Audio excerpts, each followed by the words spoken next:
Most human beings have lost this power to be able to create, truly create.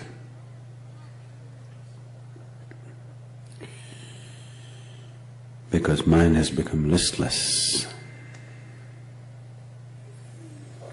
and the life energies are not sufficiently organized to put it behind whatever you wish to.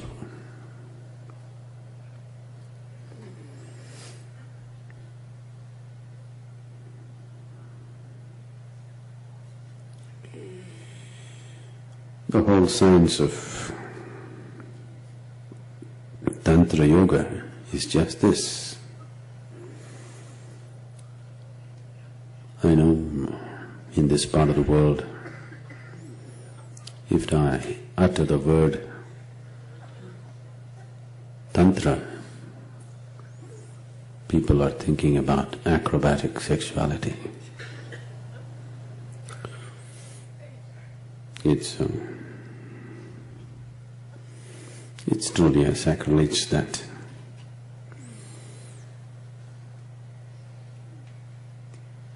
people who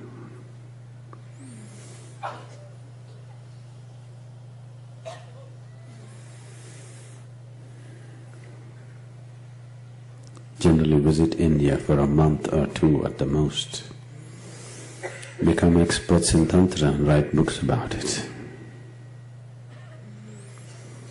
Tantra means, literally means a technology.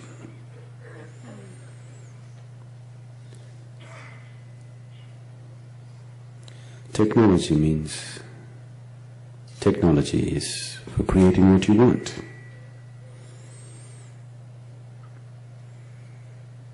If the physical technologies that we know around us, they're all about creating physical situations the way we want it.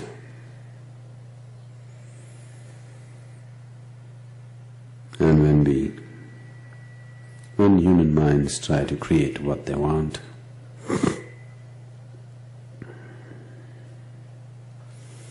they'll ask for many things.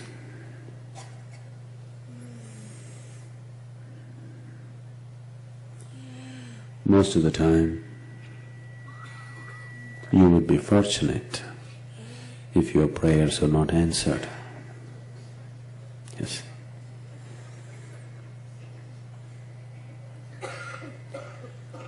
If all your prayers were answered, your life would be truly a disaster. Fortunately, most of them are not answered.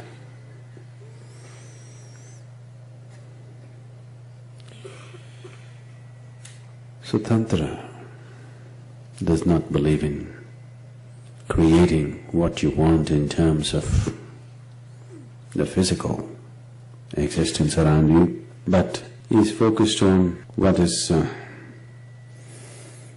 generally considered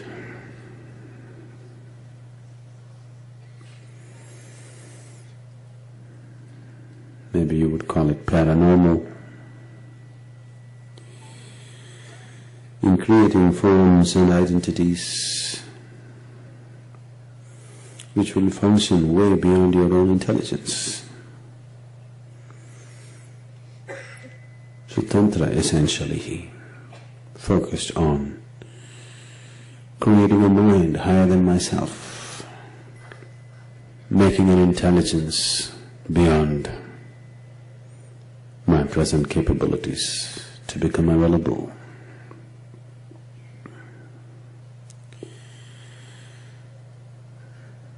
The process of creating this, the technology of making this happen,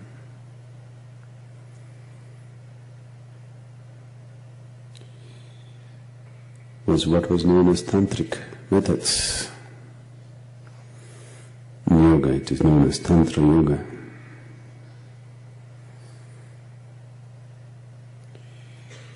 Learning to use your body, your mind, and your energies as just instruments of life,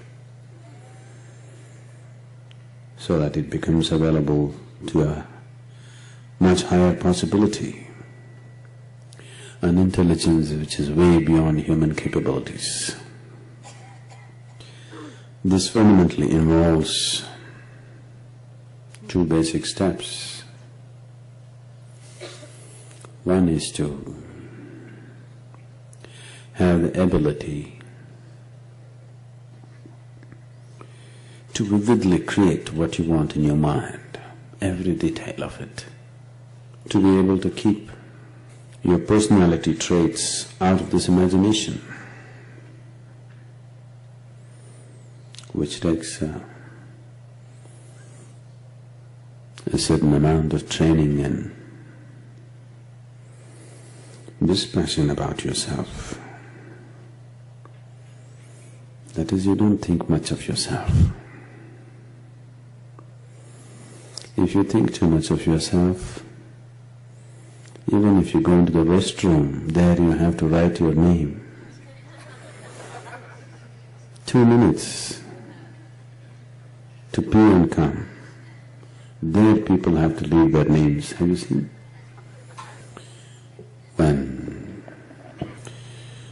When there is a certain sense of inadequacy in a person, wherever he goes, he tries to leave his stamp. This has become the way, unfortunate way of the modern day humanity. Wherever they go, they have to leave their stamp. Smallest things, they have to sign their name on it. You will see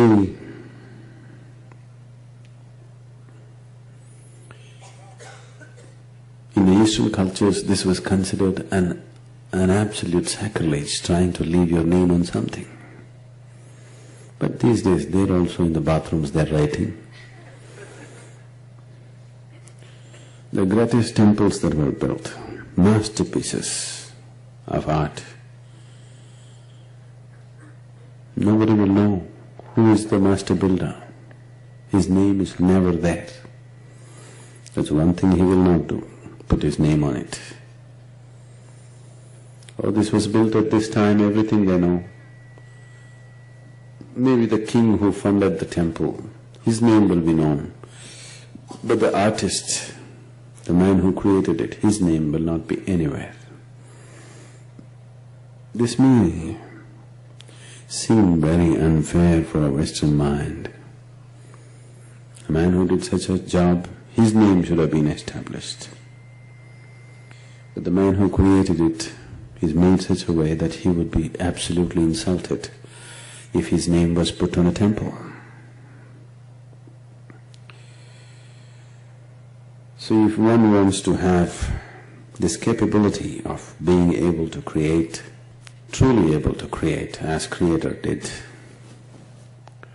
the most fundamental thing is to be able to keep your personality off your imagination. It takes a certain amount of sadhana.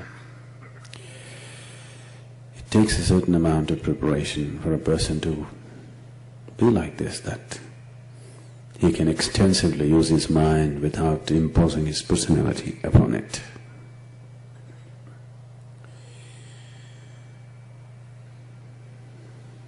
There are very beautiful incidents.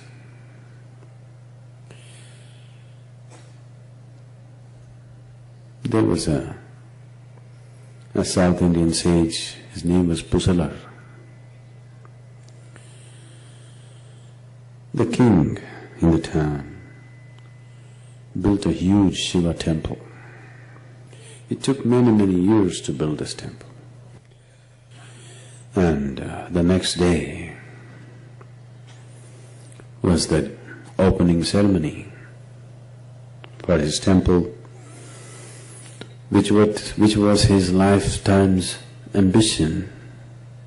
He put much money and effort to build this great temple. Next day is inauguration of the temple, but that night Shiva appeared in his dream and said, I will not be able to come to your temple's inauguration because Pusalar has built another temple. I need to go there. He is also opening it tomorrow. King woke up with a fright because this temple, he has tried to build it for so many years and spent so much money and effort. And Shiva says he has to go to some other temple built by Pusalar in the same town. Who is this Pusalar and which is this temple that I do not know about? So they went searching for Pusalar. After much search, they found Pusalar in a small hut, a cobbler by profession. Those days, not a profession that was looked up to, but looked down upon. So the king went there and asked, where is your temple? Shiva says he's going to go to your temple, not mine. Where is it? Pusalar said, I just built it in my mind.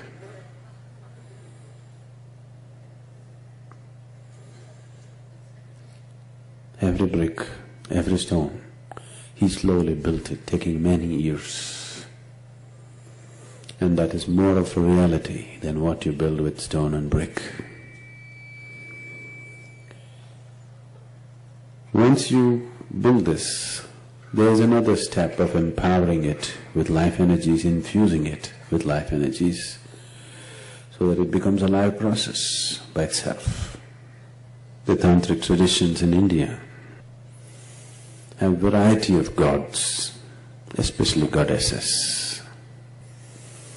These goddesses were created by people.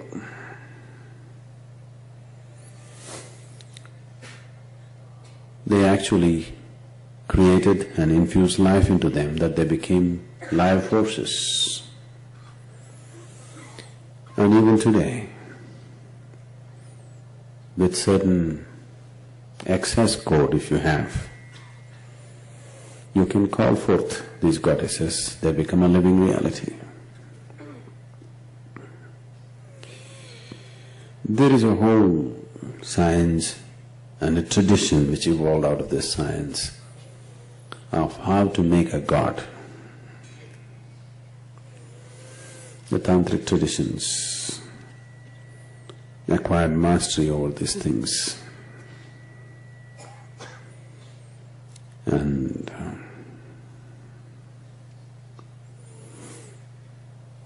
generally, if I go into the details of this, it will be very hard to digest. Generally, always they created very powerful, hideous forms. Very few people created beautiful forms. All others intentionally created very hideous forms. Because the power of these goddesses would be such that if they were also pleasant and beautiful, invariably you would somewhere get attached to them. So they always created absolutely horror of goddesses, so that they were there for their calling. At the same time, you wouldn't want to be attached to them simply because of their appearance and their demeanor.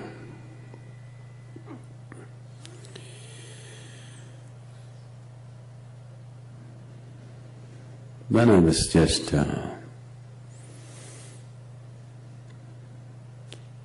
second, third standard, how old would you be? 8 years? When I was just 7, 8 years of age, till I was probably 12, 13, this took such a grip of me from within.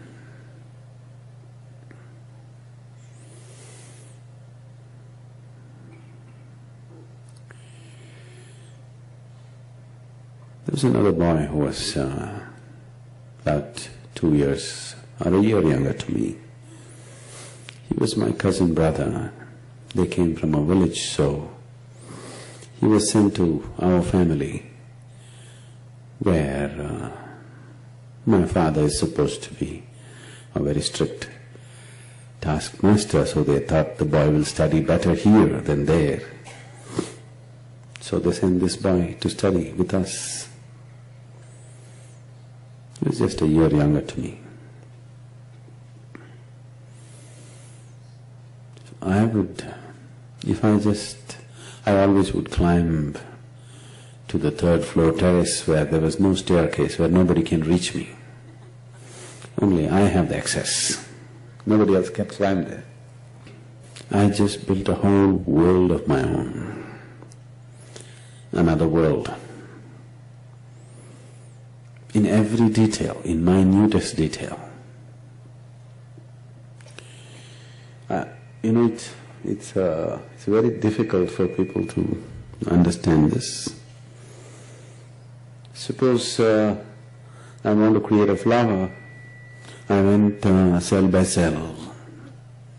You know how much time it would take to mentally create this flower? Every point by point by point.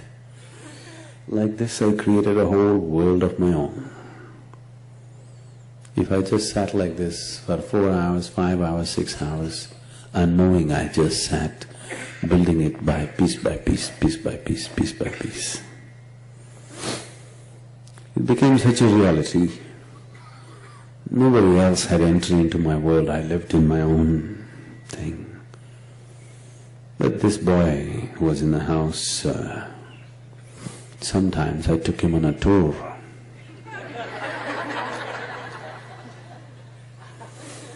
And the boy went so crazy.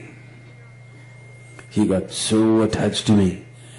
He wants to go there every day. If I don't take him, he will start crying. Then my mother asking me, what are you doing to him?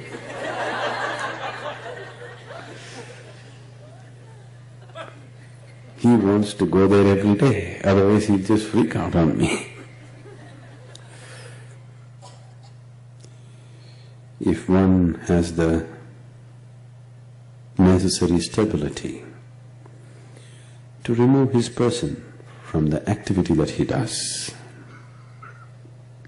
if you can completely eliminate your person from whatever you do, suddenly you can raise the pitch of your activity to a completely different dimension. But people do not know generally how to act towards something that doesn't concern them, or they are not involved in it. And that's the limitation. That's the terrible, crippling limitation that a human being has imposed upon himself. Whatever is not him or his, he cannot act upon it. If this one limitation one can cross, we can do such miraculous things that most people, the world will have to dismiss our lives as a fairy tale. It can become like that. If only, if we can take away our individual person from our thought, our emotion, and our activity, and our energy. So the whole yoga that you're doing here is that fundamental of learning to take away your individual from simple things that you're doing.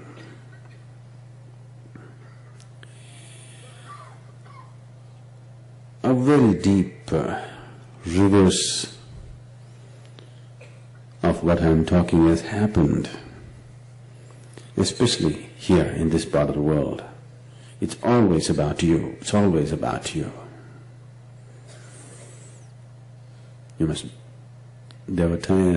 At one time they were preaching, you must believe in God. Now they are preaching, you must believe in yourself. That was bad enough. This is horrible. If I don't believe in myself, how can I be confident? How can I act in the world?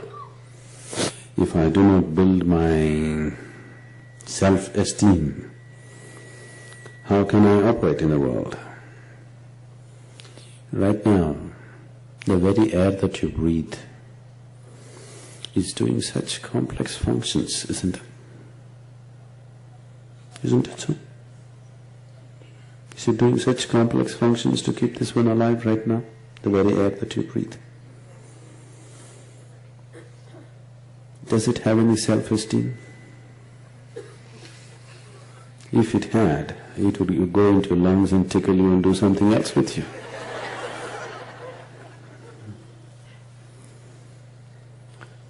Without any inhibition, without any fear, we can inhale this and take it inside.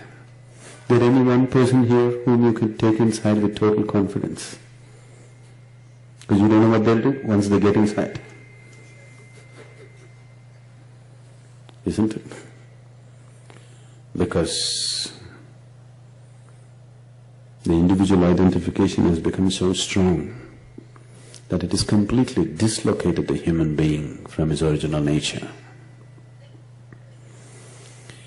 He stopped operating as life.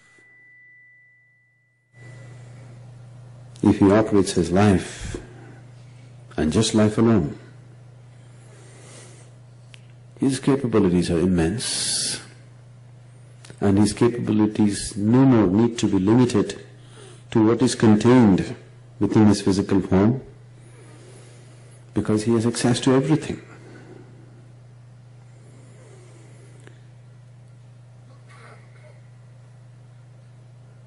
So the whole Tantra Yoga is about this, about breaking the individual shell, so that what you do doesn't happen as a petty individual, but happens as a whole.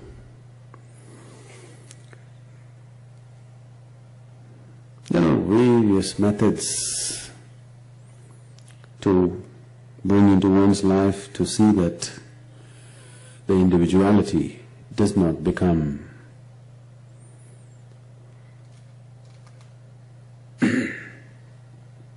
something that you have to trip on every moment of your life.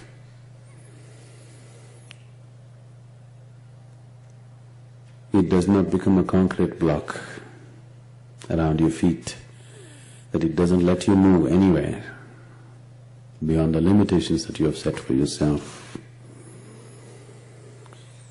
A few simple methods we have started with these first 2 or 3 programs.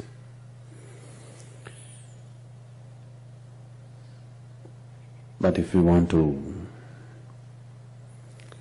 know the joy of living here without the limitations of being a small individual,